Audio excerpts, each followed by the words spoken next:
Greetings, people. It's Jaimas, and in today's Gundam Battle Academy shorts, we will be discussing offensive and defensive tackling.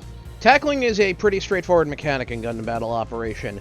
It's normally used to counter melee attacks, because if you land the tackle when an enemy is melee attacking, you don't just negate the damage, but you knock them down and do a bit of damage of your own. What not many are aware of, however, is that tackling actually has a lot of uses outside of this. Tackling does a pretty decent chunk of damage on its own. However, if your suit has a shield that's specifically intended for melee combat, you'll also do additional tackle damage on top of it so long as you have the shield. If your suit also has a tackle boosting skill, these stack. However, even if your suit has absolutely no tackle boosting whatsoever, tackling is still a critically important skill to master because of its utility. Tackling is a guaranteed stun.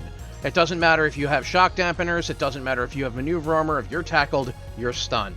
And if you're tackled in the air, you're going down. So tackling a transformed suit to stop them in their tracks, always an option. Tackling also renders you invincible as long as you're doing the animation, so you can use this to graze your way through a curtain of fire without taking damage. However, my favorite offensive use for it involves action queuing. If you already have your melee weapon out and fully readied, you can perform a tackle and then immediately hold down the button for a melee attack. Latency shenanigans notwithstanding, as long as you have a higher priority, you are guaranteed to swing first if you do this. If your suit has melee combo controller, you can even chain this into further attacks as part of the bargain. Just remember the universal weakness of tackling.